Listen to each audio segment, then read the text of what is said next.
Hello, my book and wax friends. I am Amber. I post about all things book and home fragrance. And I'm so happy to have you here with me today, whether you are new or returning. Welcome or welcome back. Today is my monthly library haul. So these are the books that I will be adding to my TBR bookshelf right here to pick from for the month of May. Right? May. Yes. Can't believe we're in May. That's crazy. So these are all the books, and there is quite a few of them.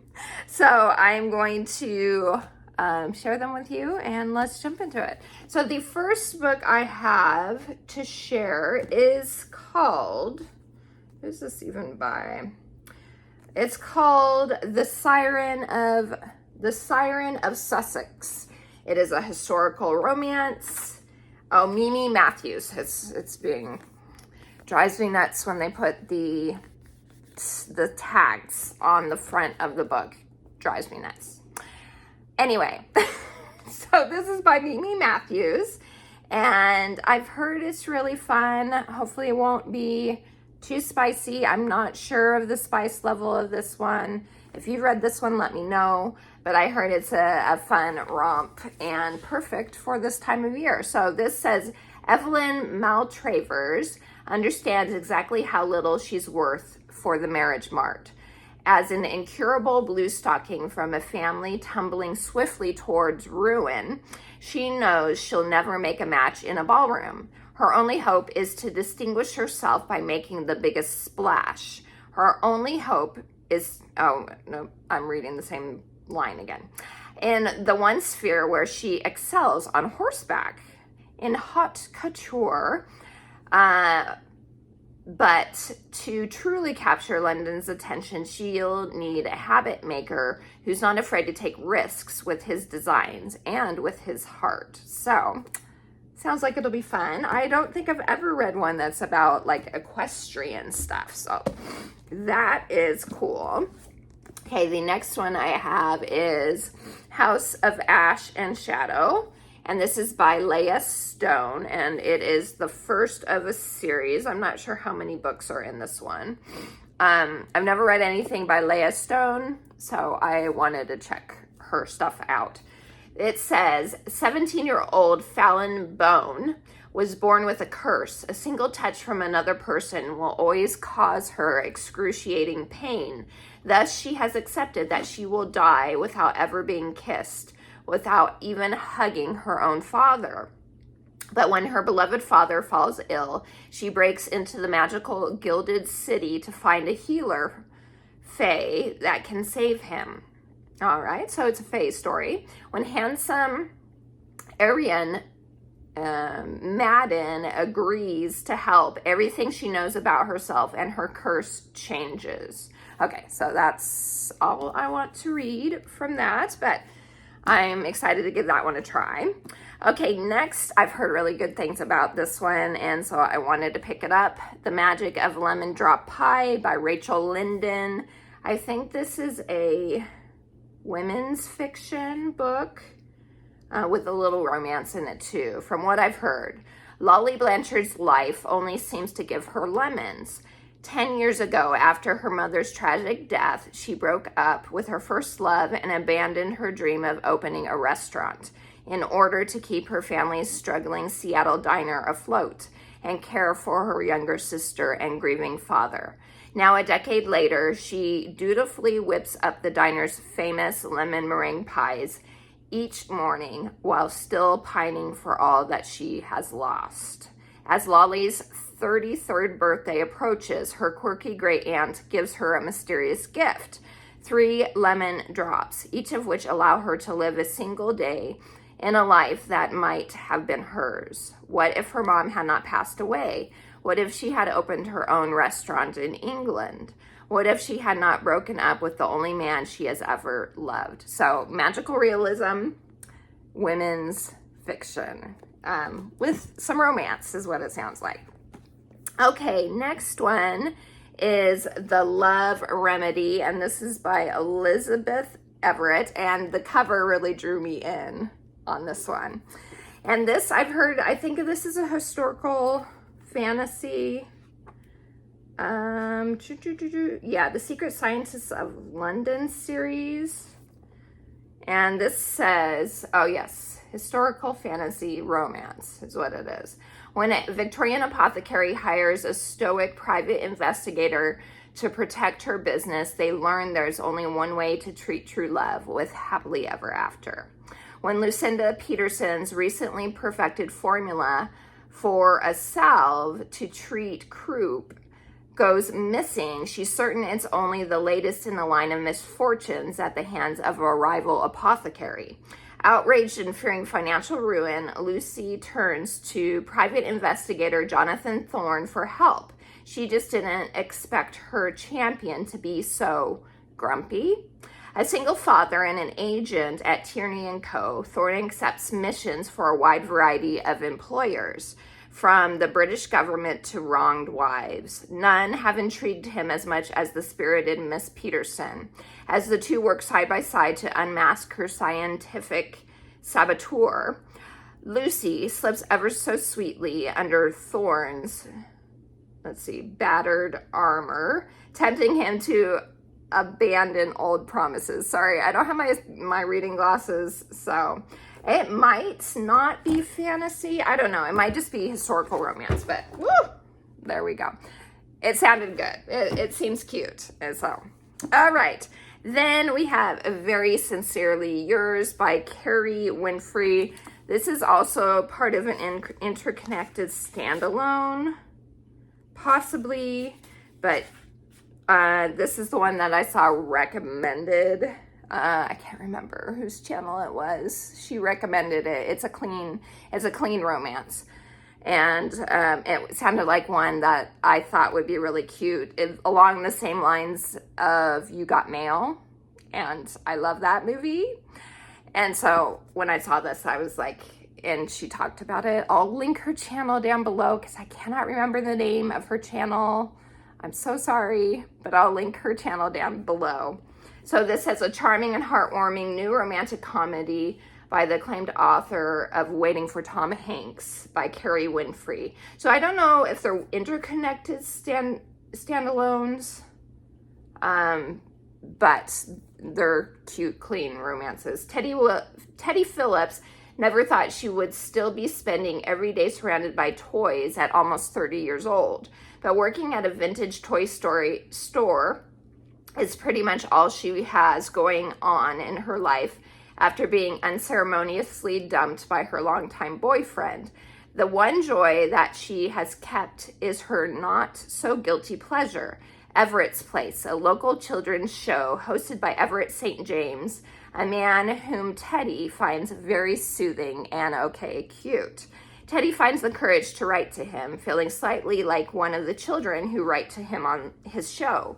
He always gives sound advice and seems like he has everything figured out, and he pretty much does. Everett has a great support system, wonderful friends, and his dream job, but there is still that persistent feeling in the back of his mind that something is missing. When a woman named Theodora starts writing to Everett, he is drawn to her honesty and vulnerability. They continue writing to each other, all the while living their lives without meeting. When their worlds collide, however, they must both let go of their fears and figure out what they truly want, and if the future they want includes each other. So that sounds really cute. And tell me in the comments, do you love You Got Mail, or are you a fan of those rom-coms? It was like the golden age of rom-coms, it feels like, when You Got Mail, Sleepless in Seattle, While You Were Sleeping, Runaway Bride, all those came out. Which one is your favorite? So You've Got Mail, probably, and I loved While You Were Sleeping. That was probably my favorite. Still is one of my favorites for sure. Okay, next up is River Bend Gap. This is by Denise Hunter. I think this is another one that's like a women's fiction. She came in search of a family she always wanted and found the kind of love she never dared imagine. I know this is a series as well. I'm like 99% sure on this one. It's like this is another interconnected standalone series. Yeah, so she writes a ton. I've never read anything by her, but she writes a ton of those types of books. And which one is this one? I don't know. I have no idea. But it sounds like it'll be good. So, contemporary romance. Okay.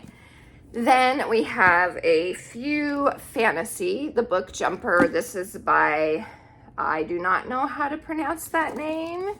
There you go. I'm not even going to try. I'm not sure. But this says Amy Lennox doesn't know quite what to expect when she and her mother pick up and leave Germany for Scotland. Heading to Lennox House, her mother's childhood home on the island of Stormsay. Amy's grandmother, Lady Mariad, insists that Amy must read while she resides at Lennox House, but not in the usual way. Amy learns that she is a book jumper, able to leap into a story and interact with the world inside. As thrilling as Amy's new power is, it also brings danger. Someone is stealing from the books she visits, and that person may be after her life. Teaming up with fellow book jumper Will, Amy vows to get to the bottom of the thefts at whatever cost. So, heard good things about that one, and it sounds right up my alley for sure. Then we have The Gilded Wolves by Rushani Chokshi, which I always have a hard time saying her name. I've heard really good things about this. Oh, and there's a bookmark in it. Cool. New bookmark. Okay, this says it's 1889. The city is on the cusp of industry and power, and the Exposition Universelle has breathed new life into the streets and dredged up ancient secrets. Here, no one keeps tabs on dark truths better than treasure hunter and wealthy hotelier Severin these are French words. Montanet Alare.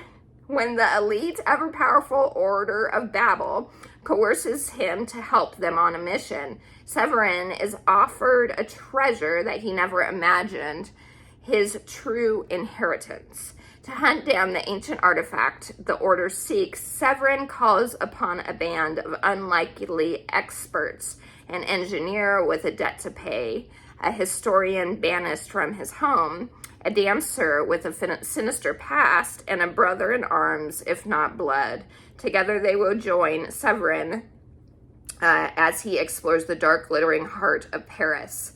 With what they find will change the course of history, but only if they can stay alive. So I've heard from what it sounds like too from the synopsis that it has those Six of Crow vibes with that found family element. And so definitely wanted to pick that up. I really have enjoyed the books that I have read by Rushani Chokshi. I've enjoyed her writing, so I'm sure it'll be good. Then after that, I have The Guinevere Deception. This is by Kirsten White, who wrote, what does she write? She's written the And I Darken trilogy. She also wrote a series that I really enjoyed and I don't remember. I'll look it up and I will put it here for you. It was a fun YA series. Okay, so The Guinevere Deception, I think, is a trilogy as well. It says, Princess Guinevere has come to Camelot to wed a stranger, the charismatic King Arthur, with magic clawing at the kingdom's borders. The great wizard Merlin conjured a solution. Send in Guinevere to be Arthur's wife and his protector from those who want to see the young king's idyllic city fail. The catch, Guinevere's real name and her true identity is a secret. She is a changeling, a girl who has given up everything to protect Camelot. To keep Arthur safe, Guinevere must navigate a court in which the old, including Arthur's own family, demand that things continue as they have been, and the new, those drawn by the dream of Camelot, fight for a better way to live. And always, in the green hearts of forests and the black depths of lakes, magic lies in wait to reclaim the land. Arthur's knights believe they are strong enough to face any threat, but Guinevere knows It will take more than swords to keep Camelot free. So I am a sucker for the King Arthur legend. I enjoy books that have to do with that. My all-time favorite Disney animated movie is Sword in the Stone. I really, really loved Mary Stuart's Merlin, King Arthur trilogy that she wrote back in the day. Highly recommend that one if you haven't read it. What's the first one? The Crystal Cave, I think, is the first book in the series, if I'm remembering right. But let me know down below, are you a sucker for the Arthur, King Arthur legend, that sort of thing? And if so, are there any books that you recommend? I would like to know that as well. Okay, then the last one is The Lovely War by Julie Berry. And this one says, you may ask me, as others have done before, whether it was kindness or cruelty to allow them to meet so soon before his departure with so little time to discover each other, whether the pangs of loss do not invalidate the bliss of love, especially where war is concerned and death runs rampant with his bloody scythe. I don't call it cruelty. I do not apologize. And then it says Aphrodite. So I heard this is a historical romance, kind of takes place during World War II, but there are magical elements, I've heard, because it also has like intermixed in it the various gods, so Aphrodite and all of them. So I've heard this is really good. It wasn't on my radar until I saw a couple people on BookTube as well mention it. Don't ask me who those people are now, but a couple people said that it was really good. So I was like, okay, more than one person has mentioned it now, so I'm going to give it a shot. So Lovely War by Julie Berry. So that's it, you guys. Those are all the books that I have to add to my TBR. Have you read any of these? Do any of these sound good to you? And let me know down below again if you have any recommendations for any sort of King Arthur type of book. And let me also know what your favorite rom-com was during, that heyday of rom-coms in the late 90s, 90s, early 2000s that we had. We seem to not have very many good ones these days, at least not like we did back then, in my opinion. So that's it, you guys. I appreciate all of you. Please like and subscribe. I love you guys, and I hope you have a wonderful rest of your day. Until next time, TTFN. Ta-ta for now.